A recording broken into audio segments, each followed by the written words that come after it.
Welcome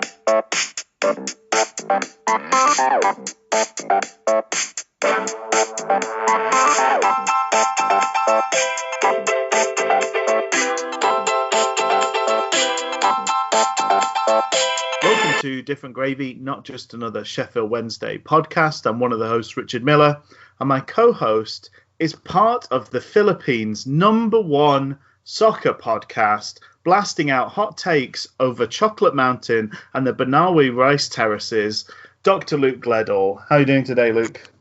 Good. How are you, Rich? Very Happy New good. Year. Happy New Year to you too, and then to everyone listening at home. Yeah, tell you what, I'm sad to see 2020 go. What a year. I think everyone's saying this, but it feels like one for the ages. Yeah, so we enter 2021 on a bit of a positive note for Sheffield Wednesday, which is good.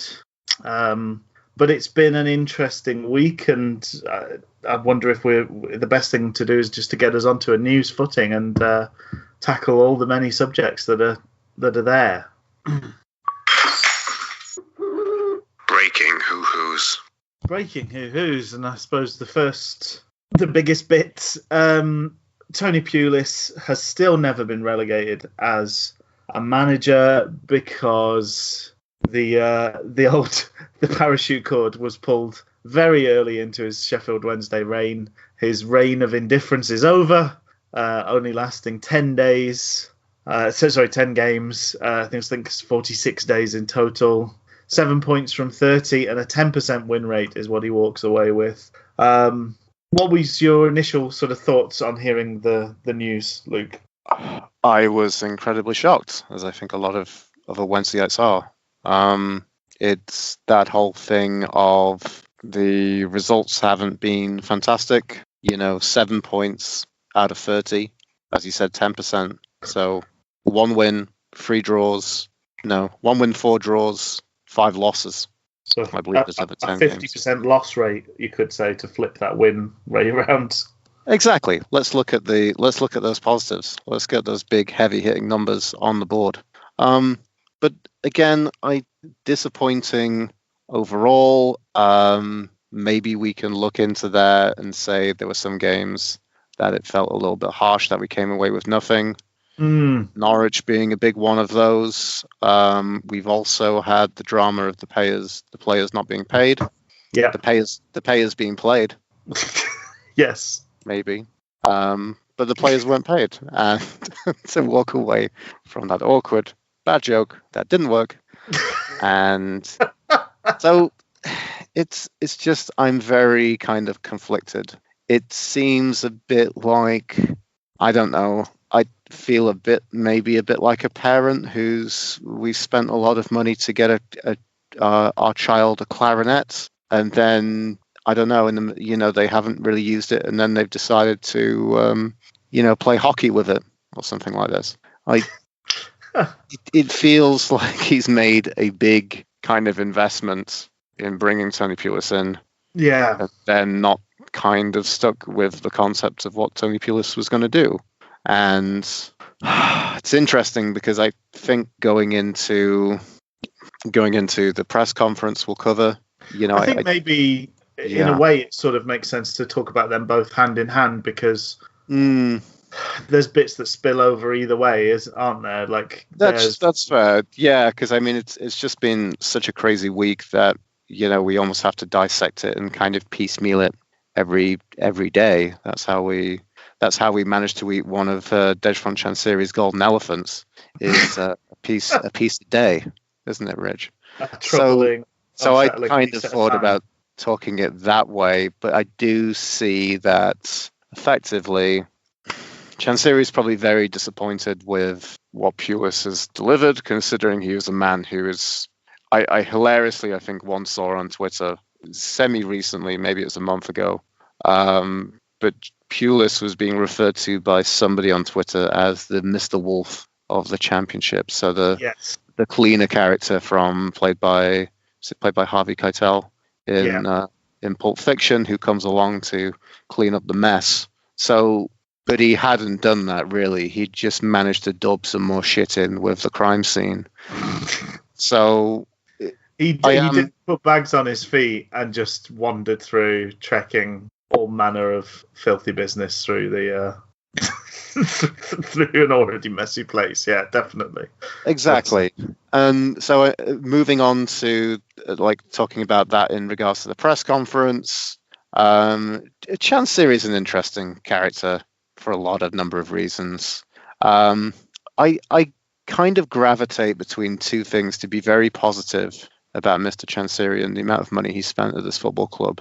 Sometimes he seems a very trusting person, but also the flip side of that is sometimes I think he seems a little bit naive. The picture he seemed to paint of Tony Pulis was that Pulis came in and he seemingly, from the interview, for at least what Chansiri is telling us, is that Pulis came in to say that he could work with these players. And then he's come in and basically, according to Chansiri, turned to him and said, they're all terrible. They're not taking on board anything that I need to. And worse than that they won't.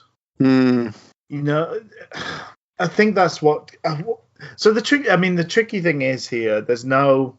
Well, one, it would be nice to see the full press conference because what we're getting is second and third hand news. It would be nice if there was a YouTube video, for instance, of this call that happened. Maybe that will get produced in time. I don't know. Because there seems to be different readings.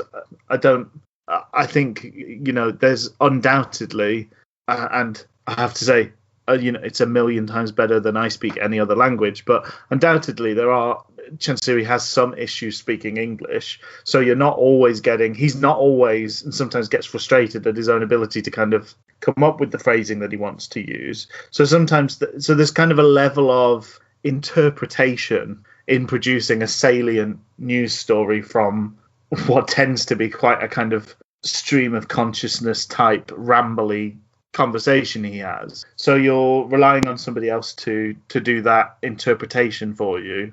And sometimes, you know, if you're doing that with an unkind eye or with a bias in a certain direction, you could take things literally when it's clearly from the context that's not exactly what was said or not what was thought. And it just becomes so messy. There's also the fact that, you know, like a novel, do we trust the narrator? When Chansiri is the one telling the story, do we trust what he's saying? And there's a couple of things that directly have been opposed. So, for instance, in terms of what was paid in terms of compensation, we've seen, well, the story coming out of the news conference was that Pulis was offered a kind of mutual termination type package, but refused it, so we had to sack him. And now in direct, Pulis is now briefing that, I would have gone for nothing or for less than the payout, but I was refused. So that seems, I mean, to be honest, I don't really believe that Tony Pulis is doing things out of the good of his heart. But by all accounts, this piece of paper was produced by Tony Pulis saying, as you say, these aren't the sort of players I can work with. They can't play my style of football. And maybe you need a different manager for these type of players, which seems a wild thing to hear from such a kind of experienced old pro in Tony Pulis. And that's kind of disappointing if that's true. But B, I also think I thought it was purely disappointing from Pulis' time, from the post-match thoughts, and his narrative that, like, this is a huge, huge undertaking. You know, the players are trying their hardest, but they're not good enough. I don't know. But another kind of frustration with Mr. Chansiri is you know, the note I've written here is snakes, which it seems a little bit. You know, I'm sure there's some kind of tale or some kind of story about, like, someone who entrusts a snake and the snake bites them at the end, and then the snake kind of turns around and says, I'm a snake. Well, there's the frog and the scorpion is the famous one. Right. The scorpion asking the frog to take him across the water, and then the frog's like, but why would I do that? You're a scorpion, you'll just poison me. And then the scorpion's like, but why would I poison you? I'm going to I would die too. That would be a really stupid thing for me to do. And then the frog starts swimming with the scorpion on his back, and lo and behold, the scorpion poisons him. And he's like, and then says, "Well, I'm a scorpion. It's what I do." But I know what you're talking about here with Pulis, because it's, by all accounts, there's naivety involved, that Chansiri's taken this at face value, but it's this story that Pulis has told him during the recruitment process. I can play all different styles of football. I can adapt to situations. And then, lo and behold, we get Pulis ball, and the players don't fit Pulis ball, and therefore that's the beginning of the end, really. Yes. And then to play Pulis ball, suddenly Pulis needs, would probably want to bring in, from what feel like I'm hearing or putting pieces together, players on large contracts who are typically more experienced and typically probably in their early to mid 30s, But another kind of conversation. Shawcross if he's fit, wouldn't we? Probably. I joked about John Obi Mikel previously. I really hoped I would be wrong about something, but I could probably see a nominal fee going to Stoke to probably pick up some of their aging cloggers to clog up this team. Yeah. But again, this is Tony Pulis. This is what he does. So I feel it feels a bit naive to not see that this is going to be the way it's going to go. Well, that's the other, not so much a fable, more of a kind of quippy comment, but, look at what people do, not what they say. And regardless of what he's telling you he can do and what he spent a career doing what he does. Right. He's got a very particular way about him. Everyone knows what to expect from him. And it is frankly bizarre to appoint him and expect him to do something that's not what he's always done. He's had and to be fair to Tony Pulis, a long and relatively successful career doing that one thing. But it's bizarre to sort of now bring him in and go, well, he told me he was going to do something different, and then it was so surprised that he did what he's always done. Right.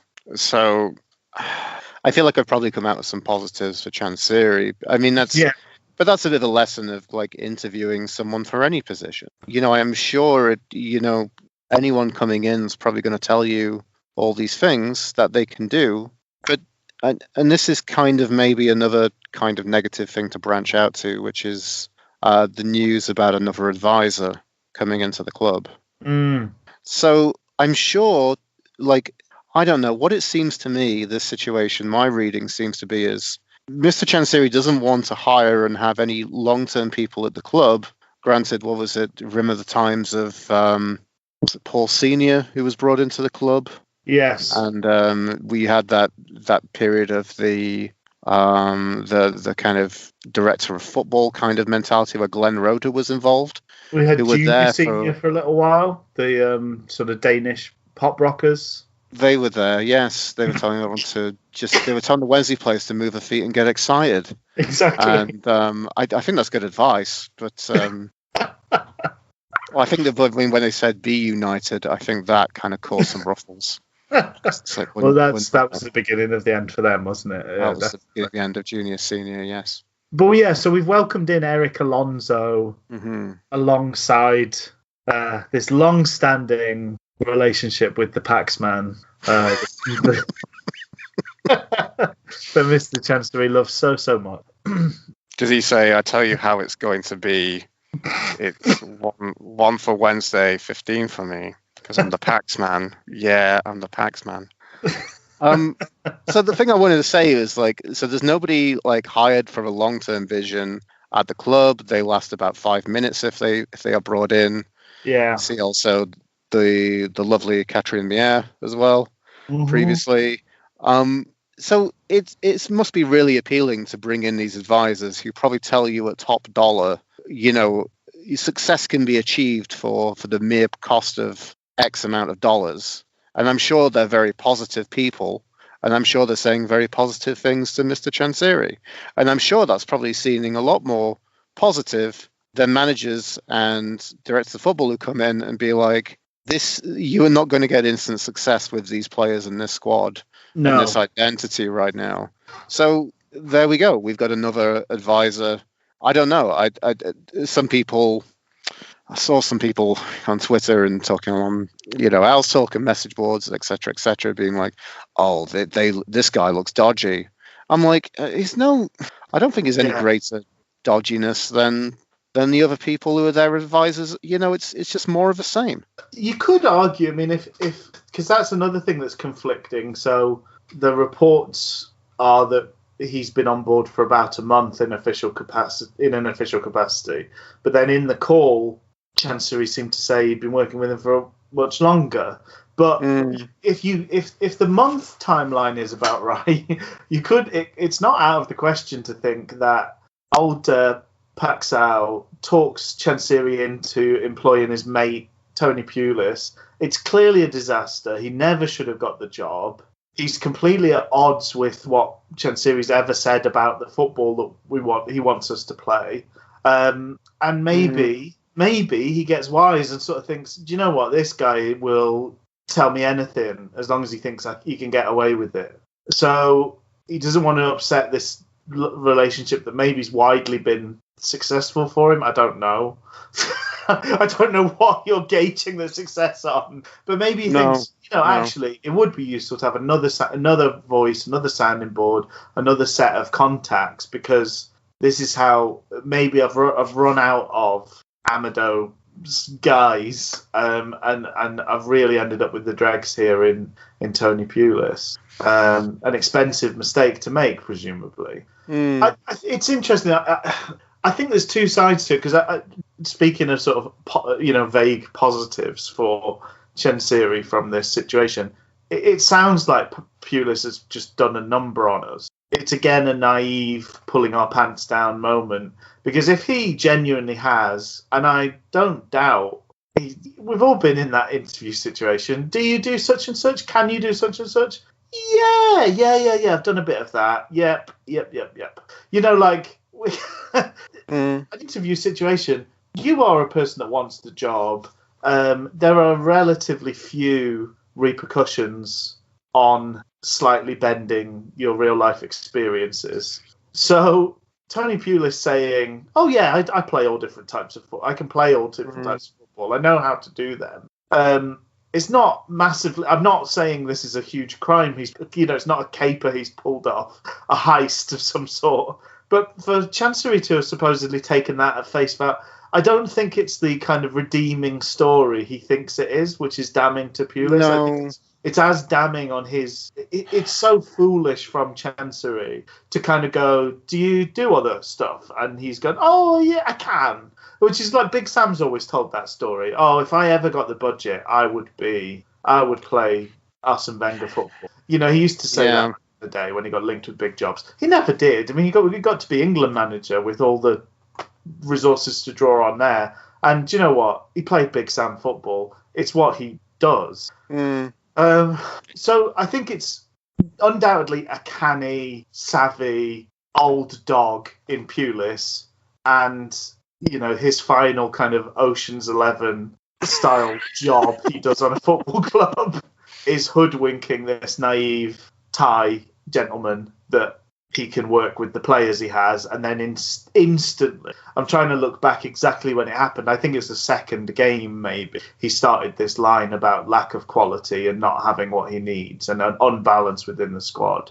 The first game was the red card, so it was mostly moaning about the red card. That was the loss to Preston. But it was from that next game, the draw against Stoke, that this line about lack of quality and unbalance in the squad started. So you instantly do that when you get in the door. You then have a meeting with the chairman booked, and your notes are this: I can't work with these players. If you keep these players, you need some other manager. That is a pretty brilliant bit of just give me the money. I'll leave now if you just hand over the notes. It's really disappointing to be where we are. I think the other thing that starts to feed into the Pulis situation. I'm really glad we don't need to keep talking about him because I've still not decided how to say his name. Yeah. I think the other thing that feeds into that, we also need to look at the week that we've just had in terms of the results and some of the reactions on the pitch, off the pitch, the social media side of things. I think take all the politics, take the wage, the wages not being paid, etc., etc. Take everything else out of the box and just look at this 10-game stint and the actions of the manager within it. Although it's ridiculously short timing, I think this was a huge mistake. I think from the minute one, he was not the man for the job. And I think saying to players so early on, there's no quality, there's all this stuff about no pips, to kind of almost purposefully lose the dressing room. We talked about passing up these games, like almost giving up on all of the games between his start point and the January transfer window, and potentially most of January as well, was madness. What you should do coming in the door, as Thompson and Bullen have done, I'm sure, is you G everyone up. You talk them up. You make them feel good about themselves and try and get them organised. That's all you can really do. Telling everyone they're useless. Yeah. When was that ever a good choice? A good motivating decision, yeah. And I think, I think the one that most sort of pointedly, after the game midweek, Windass tweeted, first half there was so much quality. And that had been because I felt like a direct response to the fact that Pulis kept talking about how there's no quality in this squad. What we need, they're good, honest, hard workers. They're good hard workers. They put in an honest shift. They're nice lads to work with, but there's no quality. And that's insulting to a player. All players, all of them should have been absolutely affronted at that. So take that, like I think... in some ways, it's not surprising and not worrying. It's good that we're correcting a terrible mistake. But then add everything else in, and it's a really frightening situation for the football club to be in. Yes, very much so. There's a couple of things here. Go for it. Regarding about Pulis, so I had an interesting conversation with my eldest brother, Andy, who I often talk to about football-related matters. He was telling me he's listening to a podcast on coaching, which had some, people who fancied themselves as top football coaches. And I think the point which, I don't know if Andy turned off at this point, but he told me about this, excuse me, and I think it would be the point I'd turn off, where someone who fancied themselves or was credited as a top footballing coach expert said, give me the best 11 players and I'll win you the game. Surely that's not the point of coaching. No, it's not really. So, and then it kind of... To be honest, though, what, wide-scale studies of the influence of managers and on results show is actually that's pretty much how it works out. Like Soccernomics, there's very, very few managers that outdo their wage budget. So this is probably more so, I think... I would suspect that the Championship is a bit more competitive than this, but in the Premier League, the team with the biggest wage budget wins the league almost every season. Almost without fail. There's very few managers that do better than their wage budget. At the time, the book's obviously aged a bit now, but at the time, there was only like 5 examples in all of the Premier League years where a team had done significant, like more than 3 positions better than their wage budget, and that was Alex Ferguson and Arsene Wenger. So weirdly, a lot of football coaching is, I've got these players, and if they're better than the ones that they're playing against, they'll win. Strangely, but then being a good manager is getting more than the sum of the parts out of your exactly. And another comment to kind of move on from that. So to just go back to that quickly. So Pulis' kind of mentality, I think, would probably be like, I can't be bothered to coach these players. Let's just buy some more expensive ones who get it. Yes, it was a refusal to find a way, wasn't it, with the team, with the players he had. Some more criticisms of Chansiri. Philosophy of the club he talks about. What philosophy do we have? It's a series of highly paid disappointments and knee-jerk reactions. If that's the philosophy of the club, then just keep carrying on hiring Tony Pulis. Isn't there that Latin thing? Be conscious about animals or something. We're like the WWF of football clubs. Exactly. And again, I'm seeing this trait that it's interesting because I think Pulis has had he's had varying degrees of numbers done on him by management. Yeah. For people he's brought in, for the 5 permanent managers we've seen at the club during his reign. But the thing I want to say is, why does it seem to happen that he seems to talk in these conferences a lot about criticizing the styles of management who he hires? I know. Like, what are you expecting to do anything different? Oh, I don't like that he was playing negative, pragmatic football. You hired him. This is his resume. This is what he does. We've had more pragmatic managers than we've had kind of more attacking, positive. Absolutely. If you want to boil down the Chancery conundrum, it is a man that wants absolute power with zero responsibility. It's never, ever his fault. And once again, it has to be said, because I feel like if we don't talk about it, it's a real shame. More digs at the fans, again, as part of this. Yeah. Somehow it's our, we have some blame or some fault. Yeah. But this is the thing, though. It's like it's kind of like, I'm in masses of debt. Your money does nothing. So how come it's so much money that the Wednesday fans are spending? And like, it really makes me incredibly not motivated to give any money to this football club, which just exacerbates the problem. But also this thing of like, you're worse than customers. Do you know what? We are customers, and you want us to be more like customers. His whole thing has been that he would like Wednesday fans to spend more money. It's this weird. There's no acknowledgement of the fact that fans are special or different in most of what he does, but then he expects us to be like drones in our acceptance of things and our handing over of cash. So it's really baffling.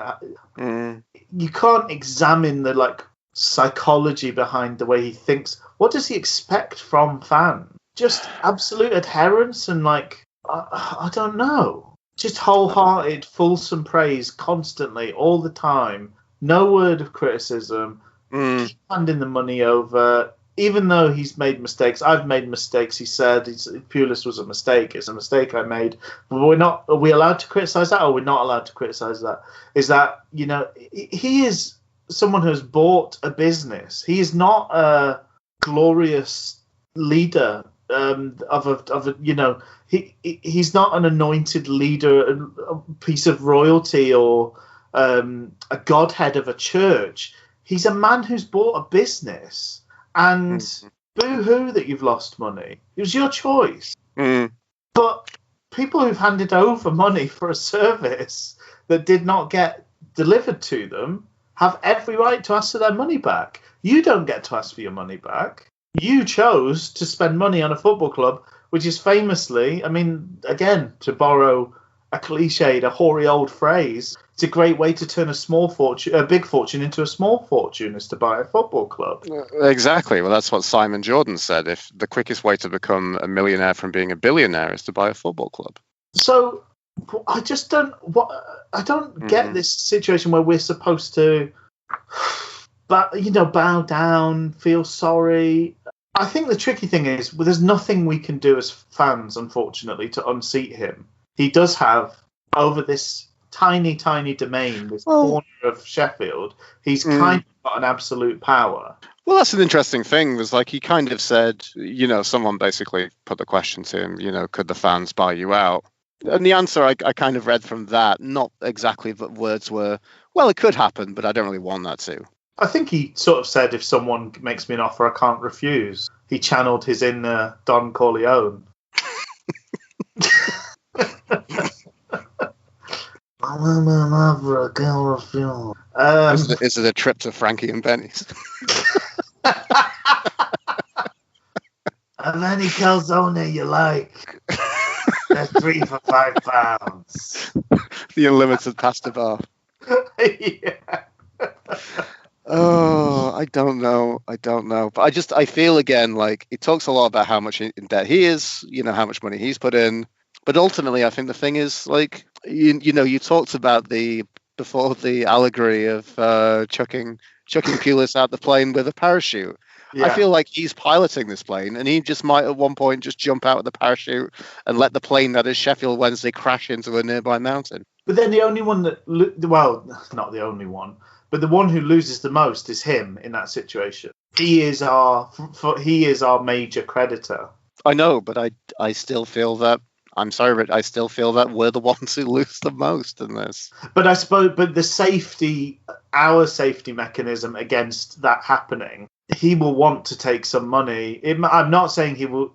So he doesn't have there's nothing that necessitates him leaving us in good hands. But just simply walking away, he loses more than anybody else. It's not like the situation we were in before is a bank was holding the purse strings. The situation we're in now is it's all money owed to him personally. So it's in his interest to make a deal with somebody, even if he ends up making a loss, it's reducing his losses. So I don't know. I think it doesn't pose the same existential risk as we were in previously. With shareholders and a bank owning all of the debt. Although we have had all these weird movements around loans on the ground and things like that. So who knows what position we're actually in at the end. The other thing that was brought up in Prospect, just to kind of, in the interest of fullness, full disclosure or full coverage of this call, the prospect of signing players without a manager was mentioned and sort of kind of generally tacitly agreed to by Chancery, which really shows probably what's at the heart of lots of problems at this that have been sort of deep rooted at this football club under his tenure. The prospect of I'll just sign some players and then the new manager can deal with them when he gets in. That's not the way it's supposed to work. No. Shall we talk about the midweek match? We should. And, I really want to kind of, before, I guess, in a weird way, it shouldn't be a surprise about the result. And the comparison I wanted to give about this, Rich, is, so the fortune of the football club is largely funded by what happens on the pitch, which kind of goes that way. I don't know which way you want to look in this chicken and egg situation, but in a weird way, it felt like everything was focused off the club, off the pitch. And its kind of status. So it just created so much little afterthought to the fact that, hey, we were playing a game of football. It reminded me of when, to talk about that kind of link between, maybe potential bad times now and definitely bad times that we had, 10 years ago. So it's Tuesday, November 23rd, 2010. Wednesday had a home game against Walsall. And that was the game, I remember me and you there, in League One, where things looked really bad. And that was actually the kind of protests which led to, Howard Wilkinson coming out from the players' entrance to kind of placate the fans. And maybe, unfortunately, for the sake of this blessed Wednesdayite, who I want to thank for maybe being off the spot, seemed to basically kind of elaborate his woes with the football club that Gary Teal had a two-seater Bentley. Yes. But that just felt a similar. It reminded me of that because that was a thing where it's like we're here because there's a football game, but that's not the big reason why we're all here. Yeah. And then Wednesday won 3-0. Yes. Yeah. That was very strange because you then got to kind of put your day-to-day fandom aside for the long-term goodness. Yeah. And I suppose, in a way, this game was the two games really very much fit into that same category. Yeah, definitely. Yeah, there's so much distraction that it helps the players, I think, in a way. It makes them, the pressure's off. It felt like these two games, there was zero expectations. I think that just worked brilliantly in our favour for this game. I think that helps. I do think having been under, I know it was only 10 games, but a kind of draconian regime. Even players that, on the whole, had playing under Tony Pulis moan about how bad the training was. If you've got that plus him slagging everybody off every chance he gets in press conferences, I imagine it was not a pleasant thing to be a Sheffield Wednesday player. Plus, not having your wages paid. It's been quite a month for those players at Sheffield Wednesday. And I think you're right, there's the pressure off, but I also think there was a relief. There was a feeling of relief to not be playing under Pulis anymore. I think it feels like a kind of mutual feeling that Pulis did not fancy them much, and they did not fancy him playing with him much either. And I think that was palpable. I don't like to read too much into celebrations, but we've had basically the whole team celebrating with every goal that we've scored in the new round of things. And previous to that, it was like the one who scored maybe kind of celebrated and everyone else just kind of got back in positions. I just don't think it's any fun to live as a Tony Pulis player. Training is boring and a drudge. The matches are boring and a drudge. The meetings are boring and a drudge. Just life is it's gruel and mud. That's life. So I sort of got a sense of that as well, basically. Nice to see Shaw back in that sort of pivotal role as the furthest forward in the midfield. And there wasn't much to the first half, really. There wasn't not much flow to it. The pitch is really looking like it's struggling at the moment. Hillsborough, it's garnered comments from a few visiting managers, which generally means they've not played very well, which I don't mind too much. But it's undeniably struggling under this festive season of games. But took the lead on 30 minutes. Palmer curling a lovely ball into the path of Patterson, and he took it down really well, held off the defender and sort of slotted it into the far corner past the goalkeeper. I love the zigzaggy way that he kind of played it onto his left foot to kind of slide it. It was very, very classy, I must say. I mean, it almost looked a bit like he wasn't really intending it, but maybe that's kind of the magic of it, I'll be honest. Yeah, and really good, it's good vision from... I said it's a free kick. It wasn't a free kick. It was an open play. I don't know why I said it was a free kick. That's my note that was wrong. Rather, my memory is better than my notes. It was an open play that he played the ball, but it was a really nice bit of vision from Bannon to sort of from Palmer to spot the run, and great execution to play the ball into the right gap. Mm-hmm. And then a similar nice bit of play. Sort of 10 minutes later, Harris and Bannon were kind of bumbling around to nothing happening between them. They kind of passed it back and forth, almost lost it a couple of times, and then suddenly Bannon just burst out of the little group of players, the little clump of players, with the ball at his feet. With you could clearly see the two Borough defenders wondering quite how it had happened. And Bannon played this kind of inside-out cross with the outside of his left foot, which found Shaw perfectly. And he just slotted it home, no fuss, no muss, into the far post. Yeah, that was excellent. Just especially Shaw, just doing. I'm just going to run onto this and make sure I get a bit of myself onto this ball. That's all we need to do. Absolutely. And to talk about like a happy camp, I want to say it just made my heart sing. Just how happy everybody was for Liam Shaw. Yeah, including Patterson, who kind of lifted and kind of humped him from behind, kind of gave him a few kind of like bumps from behind. Absolutely, yeah. No, that was lovely to see, and it's nice just to see. It shows you that he's a lad that people like having around. He doesn't seem to have much of an edge to him. He seems like a good hard-working lad anyway. But that just shows you that.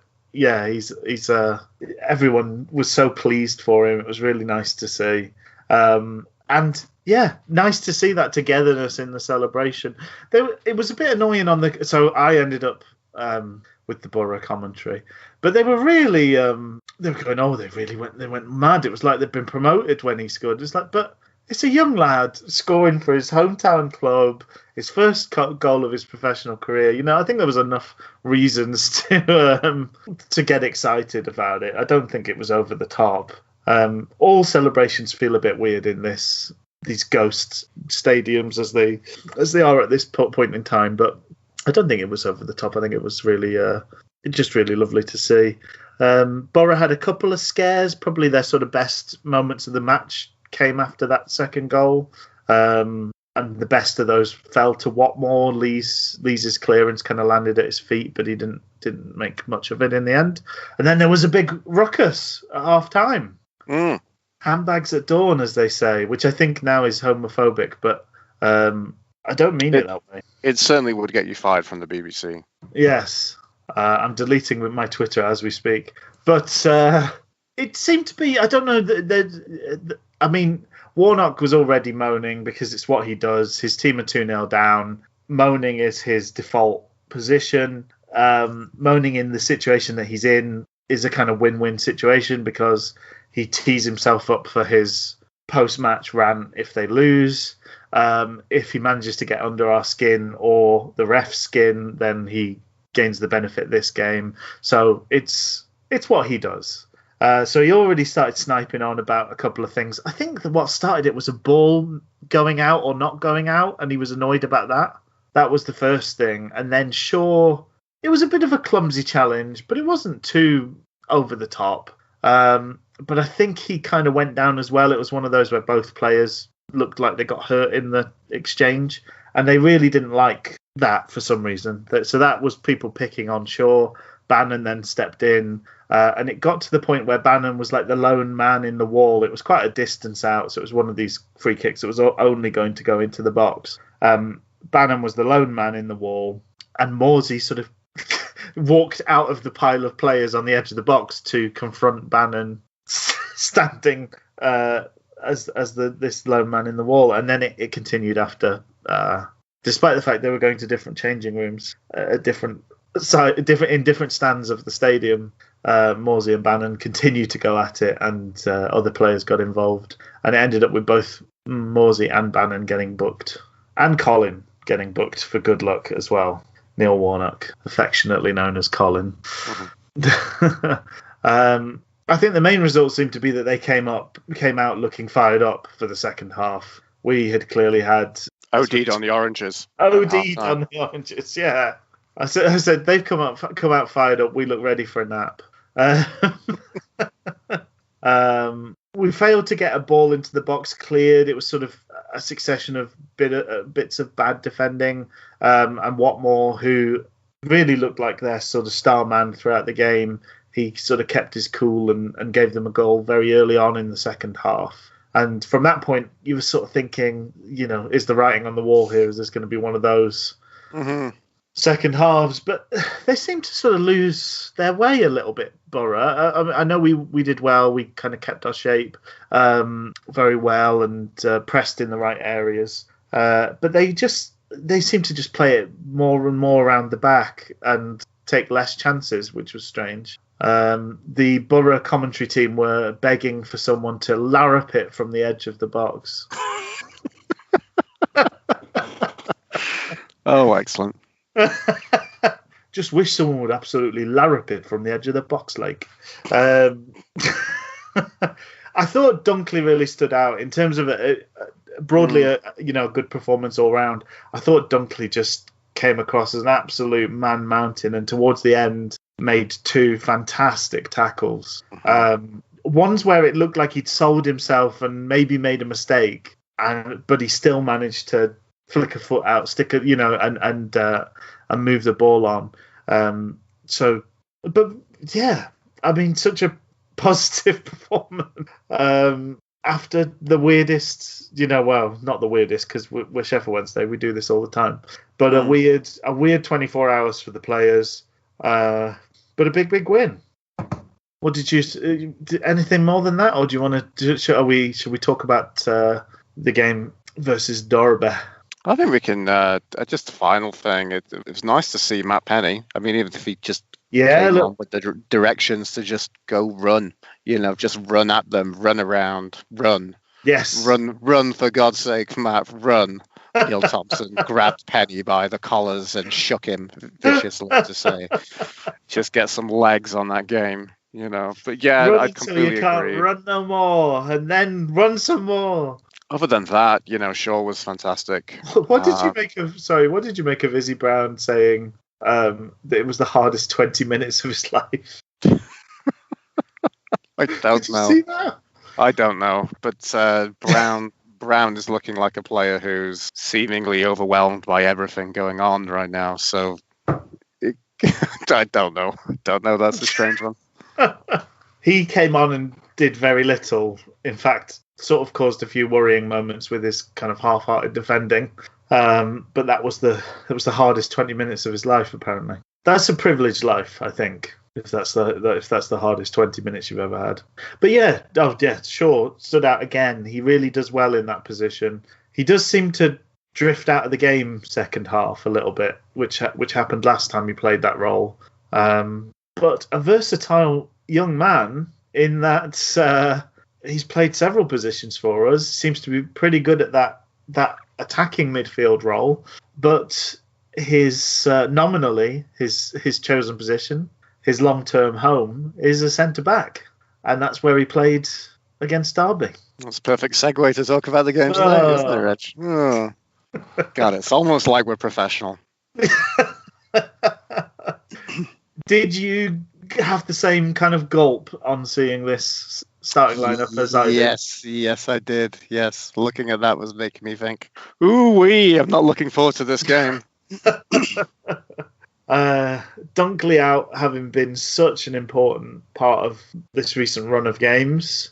We found out from him himself, I think, that he said he had a grade 1 tear of his hamstring. So he expects to be back for the next game, thankfully. But that combined with the fact that Westwood was also out injured. Funnily enough, a man in his late 30s can't stay fit. Who would have thunk it?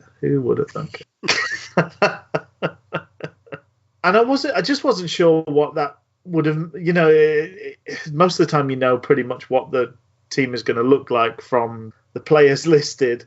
I really couldn't quite make it all square in my head just from seeing the list of names. But it turned out, by and large, it was a sort of 4 at the back. So Odebajo was right back, Tom Lee's right-sided centre-back, and Shaw slipped in instead of Dunkley at left-sided centre-back with Palmer on the left back slot.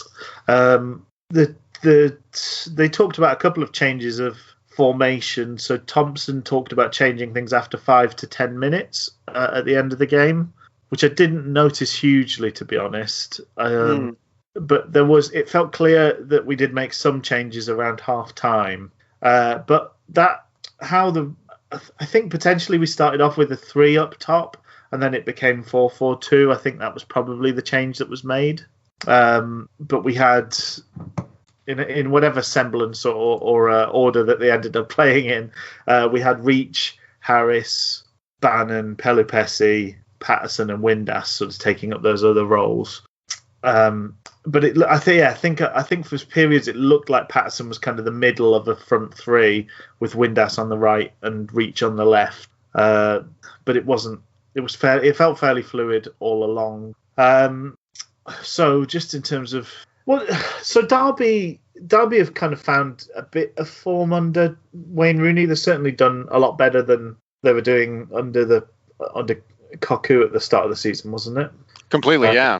Yeah, I think from the last 3 before this, they obviously had that, when we got a very much needed, 3 points midweek against Borough, they had like a very whopping, resounding crushing of Birmingham.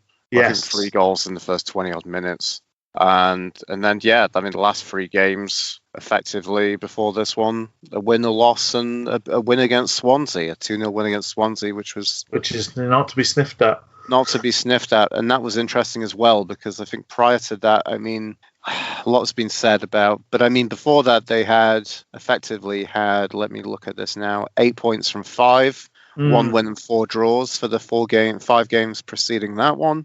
So they're in pretty they're in pretty good form considering they had an incredibly abject start to the season. So yeah, yeah, maybe the plaudits are there, and maybe the cameras are there for the deserved anointing of Wayne Rooney in his Derby County. Well, that is this was a game on Sky, which meant I was able to watch in Ultra HD. Ooh. You can really see the mud on the pitch in Ultra HD. But Sky are obsessed with that Premier League glamour.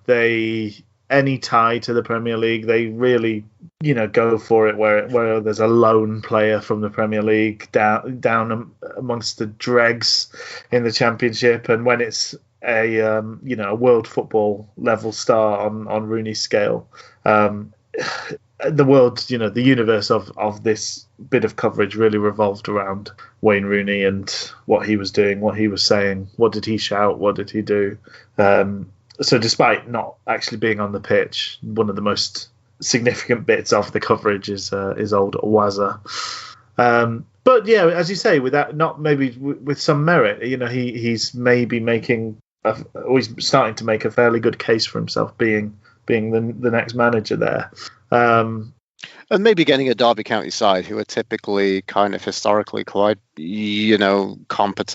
competent heavyweight or middleweight within this division. They've always been a very competent Championship side.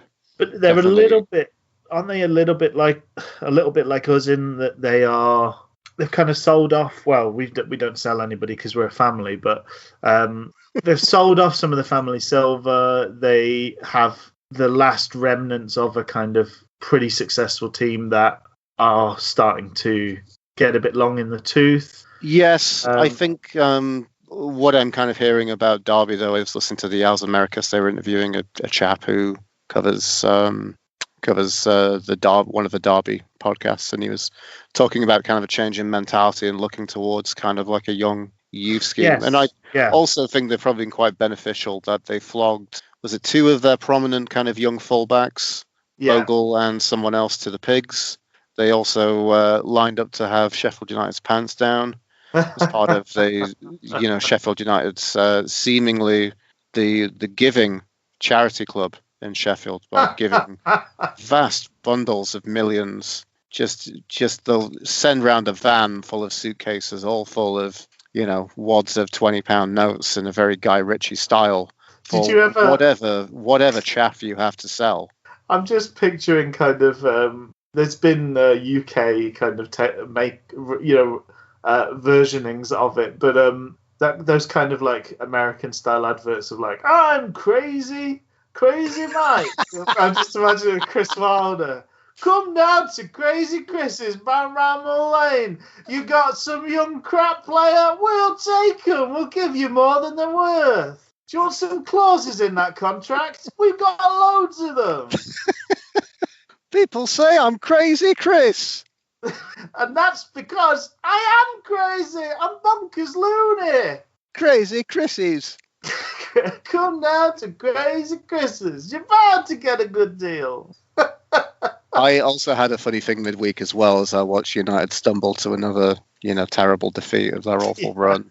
And I got to watch the footage here on DAZN, which is where I watched the game today. It's our Canadian sport Netflix, basically. Yeah. And they had Michael Owen. I don't know who else was either pundit, some other kind of, old journeyman Prem pundit on their coverage for their kind of footage. And he kept referring to Chrissy Wilder.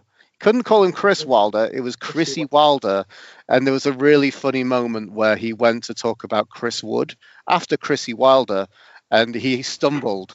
And you could tell that, like, he just has got to call every Chris Chrissy.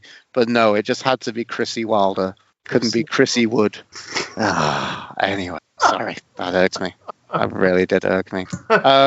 Going on and talking about kind of heavyweight dinosaurs of the game, Kazim Richards was causing us a lot of problems, wasn't he? Yeah, I thought that was I thought that was a shrewd signing, actually. Weirdly, he wasn't getting played, so he'd been signed, and I think Rooney is the one that kind of brought him in out of the cold, and has been largely rewarded for that. But he did miss probably the best chance of the game today.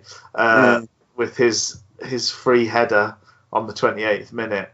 But he gave Shaw as much as he could take today. I think Shaw coped manfully with it. He actually walked away with the Sky Man of the Match award, Liam Shaw, which was really nice, capping off quite a week for the young chap.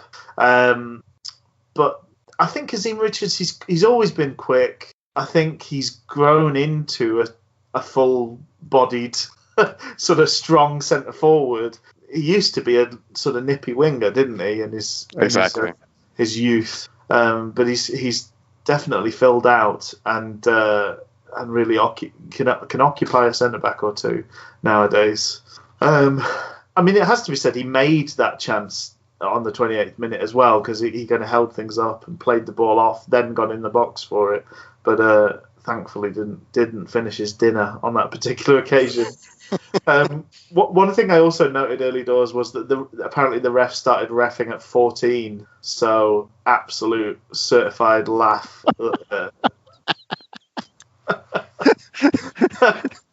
I can't wait for the Netflix Queen's Gambit about his reffing career. So young, how can he possibly ref? He refs beautifully.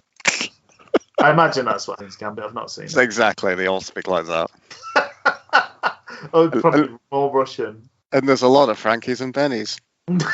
Have a meatball. Have another meatball. It's all great value at the unlimited Meatball Tuesdays at Frankie and Benny's. Frankie and Benny's the only restaurant that, when the horse meat scandal happened, they were really quick to prove that they were 100% horse meat. me think the lady just protests too much. Maybe. But I think I'm sort of. It's another one of these where there's patches where I've made quite a few notes and patches where I haven't. So do feel free to sort of pick things up. So you mentioned that was the header at the 27-minute mark, wasn't it, for the Kazim Richards header? Yeah. The one which he spunked onto the crossbar. Yes. So there's a moment of the 21st minute with Clark somehow not scoring. Yeah. As well, that was him on a tight angle, wasn't it? I believe. Yeah. Yeah. And then I think Lee's kind of knocked it out, and then they had a resulting corner, and then from that one, and that was the one which I think Adebayo blocked the header. That was a perfect headed down into Adebayo, wasn't it? I didn't know it basically was. Yeah, my commentators thought it was Liam Shaw, but I thought it was Moses who was on the end of that one. But I do want to say, looking at this Derby team, Byrne was taking some excellent corners for them. Yeah.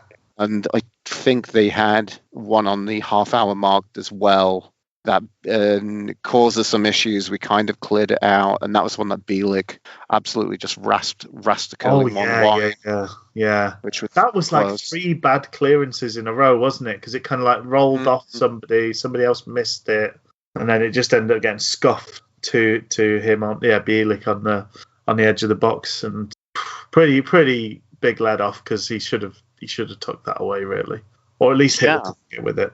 I mean, we had 3, possibly 4 of those in the first half from Derby. It was living. Yeah, we were very, very living lucky. a bit dangerously. I thought it was interesting. Just kind of, I guess, our points. It's kind of a litany of half chances, or just a sprinkle of a few half chances from us. I thought that was great on the 18-minute mark that Harris did that bit where he slipped it around a player, and that's the one he pinged it into Reach. And then we found out that was really nice. Reach couldn't do the impossible from a difficult situation. Reach chipped it daintily about 3 to 6 feet over the bar. Yeah, I thought you were going to say 3 stories over the bar. It was pretty wild. It was pretty far off. And then just having a strange thought. Yeah. Sorry, did we play towards the away end in the second half again? We did. Yes, because we were going towards the Cop. That's happened a couple of times recently. Interesting. It's just an interesting thing to note, because we always play towards the Cop given the opportunity. Well, but we must have lost the toss. But I mean, it's. But then, what's the benefit? I don't know. It just seems strange. Well, yeah, you are. Like, I always thought it was just about. Sometimes it's like the light, if it's or the wind. So if the wind is blowing really strongly towards one goal or the other, or like the light is going to make things difficult for the goalkeeper. there's another reason to change ends. But normally, I always just think the away team are doing it to wind the fans up. I always just thought it was kind of gamesmanship as much as anything else. But maybe I'm wrong. Sorry. It's just something that kind of occurred to me. I was just thinking, because Patterson, well, we'll not talk too much about it, but he almost sort of went to kind of like jeer at the away fans who weren't there. It was a strange sort of thing.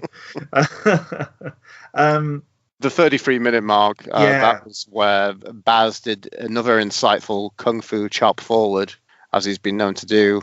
I'm liking this. I'm really liking the martial arts that Barry Band's coming out with the middle of the park.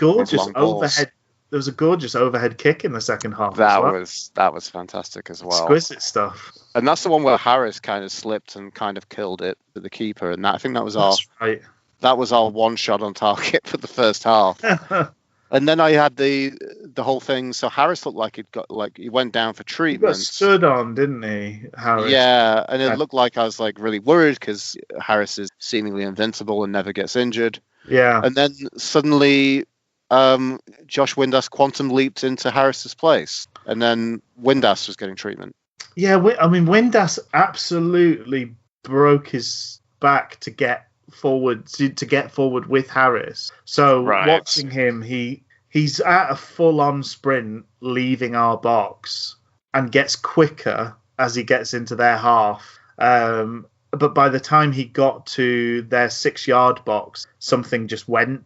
It looked like it was on the right-hand side of his thigh. So it's one of those, unfortunately, it looks like he's pulled or torn something because there was no contact from anybody else. It was just, he was really pushing himself full tilt and something's just gone. As I say, hopefully it's not a long-term problem, but generally when somebody goes down and nobody's near them, those tend to be the ones that take the longest to get over, unfortunately. But it meant Kachunga got a chance to come on and...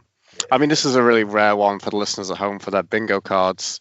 The lesser spotted Elias Kachunga. I imagine his number would be 2 terriers having a cuddle, 45 Elias Kachunga. I don't know why your career as a bingo caller never took off, Luke. Neither do I. With your esoteric observations. And then I noted as well, just to be on brand with that, Rich, I noticed he doubled our shot tally with a low and soft finish resembling a puddle of ice cream. But it's one of those where you sort of feel like it's a bit of, you can almost hear opportunity knocking for someone like Kachunga. He's struggled to get a foothold in the team. When he's come on, he's had good performances, he's had bad performances. He's almost fallen into that gap of he's had okay sub appearances and then he gets to start the next game and does nothing. Well, I think it's a real joy of having, a smorgasbord of strikers, is that the fifth striker is the one that you completely forget plays for you. And that's the same thing I've had with Elias Kachunga. And I'm like, oh, yeah, I remember that Elias Kachunga was a football player who he signed in the summer. A player of some note. A Premier League player previously. Yeah. Like his mate Rooney.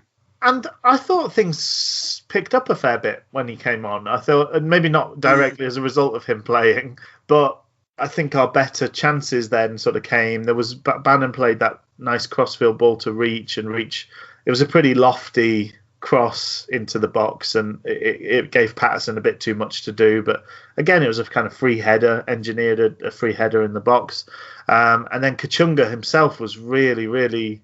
Well, I don't know whether he was unlucky because there was some contact from the defender, but maybe he should have scored it. On the 46th minute, there was a really good free kick from Bannon. Kachunga got up, hung in the air beautifully at the far post, but just didn't get it between the sticks, unfortunately. So my comment about that was just prior to that, I said Kachunga looking half decent to win the free kick, and then he countered it by heading wide from the result. Well, so... The commentator on my end was on the lookout for controversy, aren't they? So they were saying that he got his shoulder sort of tugged. Right, which is interesting because I had I've got the same feed, but essentially we don't have the big bucks to spend on more than one commentator, and this guy actually seemed interested as opposed to previous people have remembered to listen to games from Sky, which I watch on DAZN, and the one guy doing the commentary just seemingly has 4 million other things he'd rather be doing with his time. So this guy seemed to be, but he did mention that he thought he was held by the Derby player, and he was adamant that within the Premier League with VAR that would be a penalty. Yeah, so I don't know. It just felt like he should have hit the target either way, even though he was under maybe under a bit of attack from a opposing player. It just still felt like there was so much of the goal to hit. I don't think their goalkeeper did a very good job covering, and it just looked like if he'd got it in anywhere within a quarter of the goal that was directly in front of him, it would have been a goal. Yeah. But did you think it was funny as well? So Clark went down. Why did the ref let Wildsmith kick the ball before blowing for halftime? That was just silly. Very silly. Did he learn that one at age 15? Maybe. Oh dear. He's just, as I say, certified laugh. Who wouldn't want to hang around with a 14-year-old referee? 0-0 half-time. So Wednesday have lived a semi-charmed life, and we were do. Yes, we were. Oh dear. Yeah, semi-charmed life. I think it's one of those where I don't think Wildsmith's had a save to make, though. No, but they had opportunities. They definitely had the better opportunities. They had some really good opportunities. But it's more through their failings than anything we've done that they don't have a goal or two to their name, definitely. But yeah, I think I don't really. Wildsmith maybe made one save all game. There was a shot from distance that he kind of dealt with fairly comfortably. And so this is where I noticed a bit of a change in the way we were playing. I think we sort of we dedicated ourselves to more of a 4-4-2, it felt like, with Reach on one wing and Harris on the other. And we were also deploying the kind of Gary Monk / Bielsa style man marking for several members of their midfield. And in particular, Kachunga was sat on, I keep wanting to call him Bialystok, I don't know why, but Bielik. He was sat on him and really reduced the influence he had on the game. They very much play through him in the way that we tend to play through Bannon. They look to him all the time, and he didn't like having that pressure on him. He struggled to find spaces to keep influencing the game, and it really helped turn things around in our favour. There was a real momentum shift in the second half, particularly early doors, in large part because of that change to sit on him and stop him playing. We were very narrow, though, it has to be said. There was a moment where Derby hit a cross. This is 48th minute. They massively overhit their cross, but because we were so compact in the box, there was like two Derby players ready to collect it on the other side under no pressure from Wednesday, and that's where Sibley kind of missed another good chance that he should have taken. We had the gorgeous overhead clearance by Bannon in the 49th minute. Kachunga had another decent header chance. Well, I think he did the best with it. But from that long throw, Shaw won the flick on it, a long throw, and Kachunga just sort of tried to steer it towards the goal. I think possibly, other than because the best chance of the second half for Derby came a little bit after that. There was a 55th minute. Forsyth played a brilliant ball across the front of our box. Sibley just missed it, so did Richards. If either of them had got a touch, it was probably going to be a goal, I think. It was a really, really good ball in. Forsyth also played the cross for Kazim Richards in the first half, so he's quite a talent on that left peg of his. We got a lovely shot of Jordan Rhodes' lats as he was getting his little bra on. Yeah, definitely around this Christmas period, cut to Rhodes looking shredded like Bruce Willis in Die Hard. You should just come on with a vest, Yeah. And commentate that it's not Philadelphia. Not in Philly anymore. But by all accounts, well, so we saw him getting ready to come on. It won't surprise listeners to the podcast to hear that that's a slight heart sink moment. I couldn't see how the game was going to change with the introduction of Jordan Rhodes, to be honest, at that point. But then we scored. So I can't decide whether this was a good ball in from Bannon or a bad ball in, because had Palmer not flicked it up in the air, yes, it gets headed away by the first man, which categorically makes it a bad free kick. But Palmer did flick it up in the air. We actually won 4 successive headers in the opposition box, which I think really shows a lot of desire to get a hold of that ball. Mm-hmm. So Palmer flicked it up. Patterson flicked it up. Lees nodded it down, and then Patterson sort of nudged it home through a big crowd of Derby bodies. I think there was 4 players and the goalkeeper that he managed to find a path through. Yeah. Ironic, quite a road style finish. Yeah, that was lovely. What did you make of? So it was Shaw and Lees going for it, wasn't it? Yeah. For the header, and it seemed like Lees just went through the back of Shaw. Basically. He did. Shaw looked like he was about to get it, and then he just drooped like some kind of plant that was about to die. And then Lees mullered it, and lovely old Patterson just got that little nudge on it just to deflect it past everybody. And like you said, there were player. exactly. And 4 Derby players got to disappointedly in slow motion, despondently look at the ball, just drifting into the net. It was fantastic. 1-0. Yeah, a really good finish. He's had 2. That's 4 goals for him now, and 4 at Hillsborough as well. Yes, yeah, all at Hillsborough. But also, I was just looking at the bottom end of the kind of top scorers list. He's the I think 6 goals gets you into 10th place.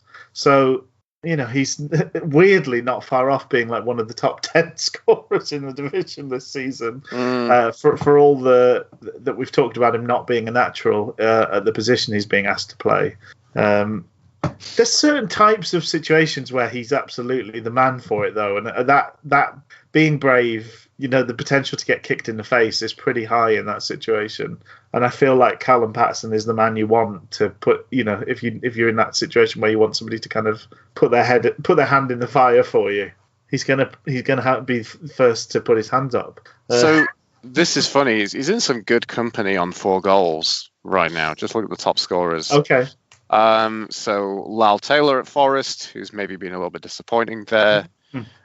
Sam Gallagher at Blackburn. Britta Sombalonga, who I think is maybe a little bit past it at this age, I'm going to be honest.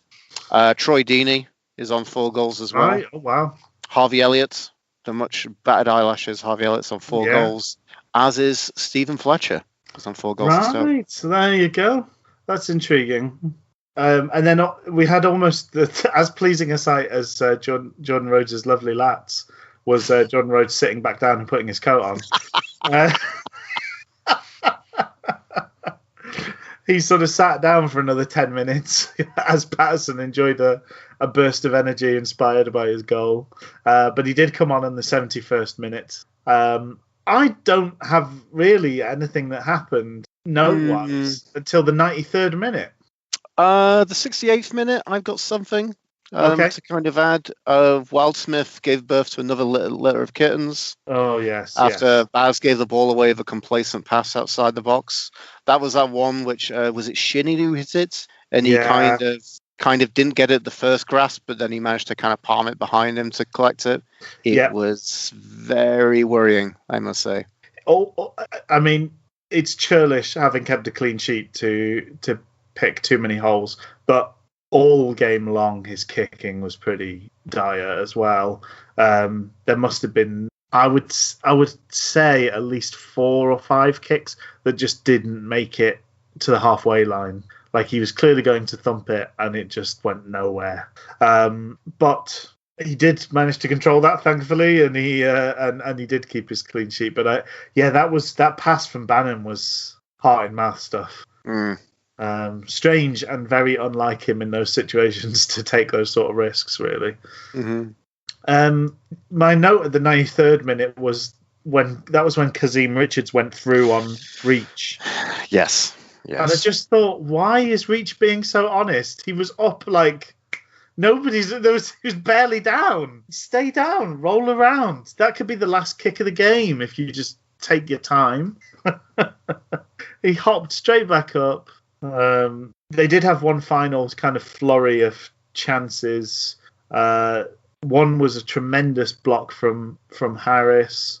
They then had a penalty shout. The ball did hit Harris's hand. And I know what they're saying. This is the fun of having a two-tier footballing system now. VAR has produced a kind of football that we don't get to play in the EFL.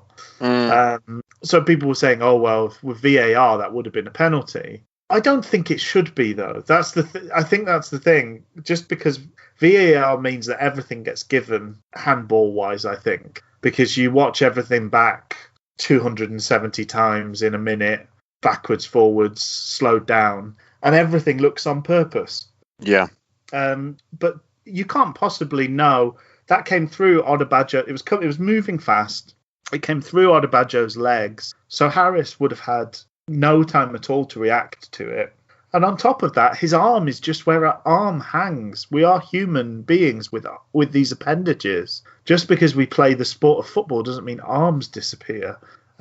It's not in a weird position. He doesn't move it to the ball. It just bounces off his arm. And I think we need to have the wiggle room of intention in handballs. I know that that's not the official line of the law, but the precision that VAR can apply to things like the offside rule really do start to make you question how fit for purpose the rules themselves are.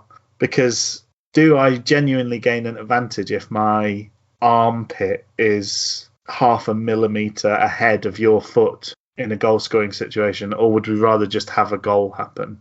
Did you think it was a handball? I mean, it hit his hand, so yeah. Which under the new rules, I think means it is, isn't it? It is. I feel like I've seen a lot of handballs. Do you remember the time we played Leeds on TV? And who was the Leeds player? It was one of the journeyman strikers who managed to do this real Superman handball. Like he was jumping up in the air and managed to kind of punch it out.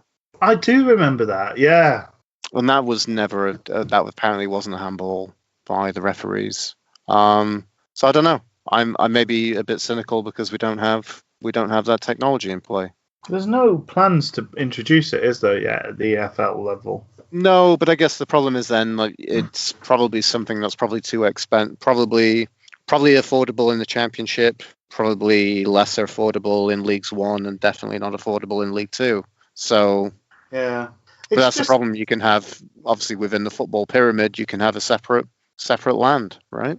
It shouldn't be, but it is. The weirdest thing is that when you have tournaments where certain games have it and certain games don't. Yes, that happened with the FA Cup, didn't it? Well, yeah. That is even stranger. If you get drawn away in a certain fixture, you'd have VAR, but if you were drawn at home, you wouldn't. That's just a strange thing to note. And by all accounts, VAR is having an impact in the way that certain teams play. I was reading an article talking about how Liverpool, as soon as VAR was introduced, started playing a much higher defensive line because you rule out the kind of human error side of offside decisions. Interesting. Because like previously, 3 things could go wrong with an offside. The defenders make a mistake, the ref makes a mistake, or the attacker gets it right.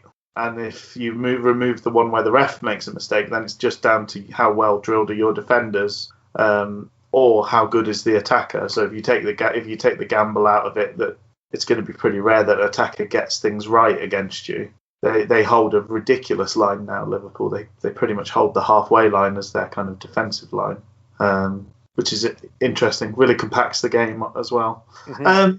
So anyway, sorry, strange observation there at the end. But that's us now, 4 games unbeaten, 3 wins out of 4, and out of the bottom 6 for the first time this season. 10 points from 12. Yeah. Yeah. And the first back-to-back wins since 2019. Wow.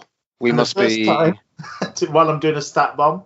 The first time we've won 3 games in a row at home since April 2017. Did the commentator, did the Sky commentators mention? I've seen this statistic a few places, but the commentator on my feed mentioned that Wednesday were the worst team in the Championship of 2020.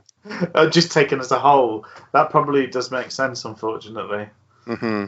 Well, yeah, it's I did sort of take a picture of the screen when they were showing our attacking stats for the Championship this season. So 14 goals. Obviously this doesn't take into account today's game, but 14 goals puts us joint 23rd.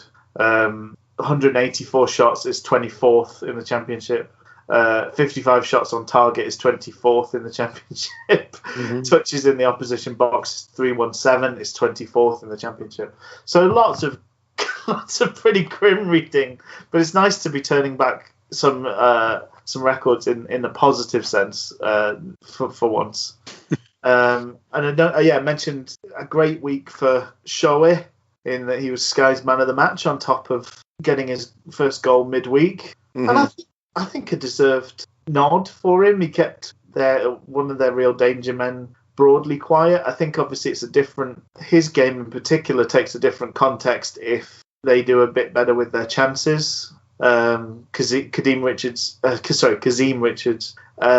kind of left him for dead in his free header chance.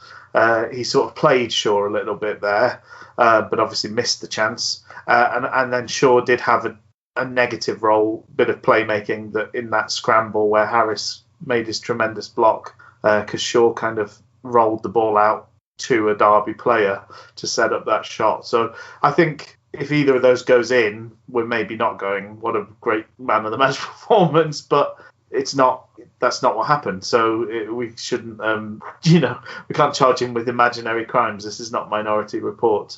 Mm-hmm. You did that thing that couldn't have happened, that didn't happen. I just noted that Wayne Rooney after the match said that they lost because they got bored of doing the right things, which is of all the kind of bitter tears, that was one of the tastiest ones of late. At least he didn't moan about the pitch.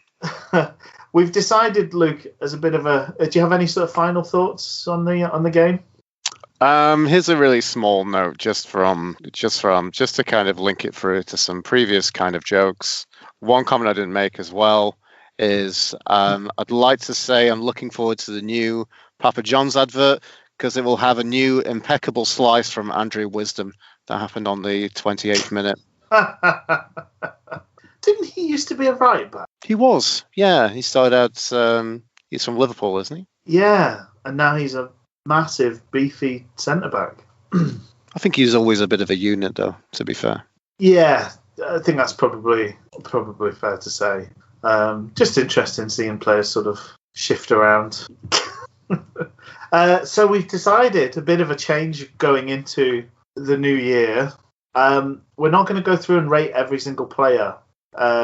What we will do is we will, on lovely days like today, when we have won the game of football, we will pick a man of the match and we will pick out some honourable mentions. Mm-hmm. On those frustrating occasions where we lose the game of football, we'll probably have we're going to have a Boo Boys villain of the week and maybe some honourable mentions. Draw some positives if we can, or if there's several people that deserve a little bit of shade, we will point that in their direction as well. So this dawning of a new era, Luke. Mm-hmm. Do you want to lead off with the nomination for man of the match? This was a tough one. I think one that I've actually changed my decision. I think I'm going to have to go with Liam Shaw. It's a good call. What was the change from? The change was from Callum Patterson. Who definitely, I mean, in terms of an honourable mentions, he's got to be top of that queue. Very much so. Yeah, I think that. I mean, he did a lot of good stuff at the end. I mean, like especially like to think about, there was that chance from that kind of awkward header from Kachunga. But that was like a threaded pass from Harris, which was nice to Patterson. He was dispossessed for a throw-in. And then, it was one of his lovely long throw-ins. And, Lee's got on the end of it. So I Yeah. think there were some moments of kind of quite positive qualities. I remember like one of the best moves of the first half, unfortunately. It was a really great work by, I think it was Bannon Ojebajo and maybe Shaw or maybe someone else down by in like a triangle by the right after we had a throw in. Bannon switched it over quickly to Reach pinged it over, and Patterson got up and basically just headed it well wide. Yeah. So not a moment to kind of talk about in the terms of talking about Patterson as an honourable mention. But I just think overall, as well as scoring the goal, I think he did enough over top to kind of make the difference. Liam Shaw did very well. It was a very manful piece of defending. Him and another honourable mention, I think, has to go to Tom Lees at centre back as well. Great to see that, considering that we've the partnership of Lees and Dunkley has just been fantastic. So it's nice to see that maybe we have an alternative that we can work with for the time being.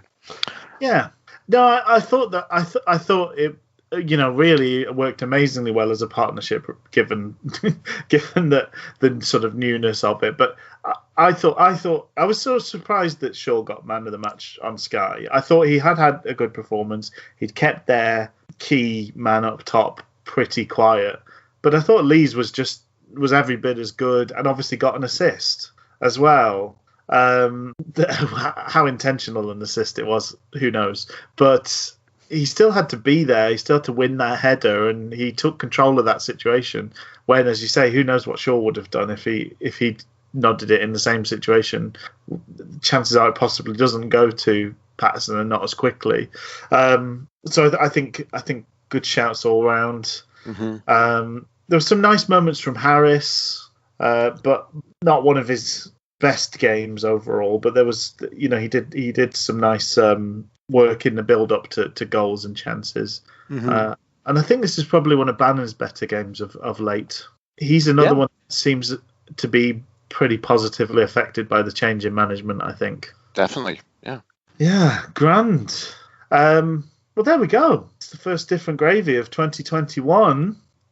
And we've got Exeter up next in the Cup. How has there been any announcement as to how people, the good Wednesdayites of this world, can watch said game against Exeter?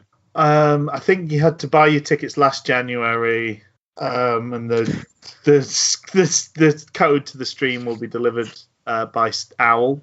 So you just got to look out for the scroll. They won't leave a note if you're not in when it comes. So yeah, it's a bit tricky, but that's just the way it's got to work nowadays. People think the internet, like, that'll make things easier and people could buy access to a stream at the last second, but no, they're wrong. They're stupid and wrong. Chansiri's right about a lot of people actually. Stupid. I mean, I was waiting for my delivery, and it was funny because I was in, so I'm surprised the owl didn't knock on the door. But I thought it was nice that I got a card to say I left it in the intestines of a nearby shrew. That was nice. in a pellet or whatever. I have no idea how folks are supposed to watch the Exeter game. Sorry, I wish I had some news, but I guess we'll find out on Friday. But hopefully a good chance to give some of those players that don't quite get on the pitch week to week, give them a bit of a run out. Hopefully we get to see a lesser spotted Deli Bashiru. Mm-hmm. Get some time for Matt Penny, Alex Hunt. Maybe Kieran Brennan gets back in amongst things. Maybe a rarity of a Liam Waldock, perhaps. Oof. I mean, you can get too greedy with things, but maybe. Maybe. Yeah, it'll be interesting to see what sort of lineup we put out there. I mean, the FA Cup is one of these things that sometimes we take seriously, sometimes we don't. But it's all should be looked on as more money at this stage, really. If you're somebody that's counting their losses, surely a couple more rounds in a competition that can be fairly lucrative is no bad thing to aim for. But it's going to be interesting. We're in for an interesting January, I think. We haven't done any speculation on the names linked to the role. That's maybe something for next week if we haven't made an appointment by then. But who knows? We seem to be linked with the odds seem to be on going for a foreign manager again, which is always a roll of the dice. But then we've proven of late that picking someone that's an experienced English manager is a roll of the dice as well in many different ways. So fascinating, intriguing. Wednesday always giving us new things to talk about and think about, even as we enter another new year. Thanks very much, Luke. Thank you, Rich. And thanks for listening, folks at home, and Happy New Year all round. Happy New Year.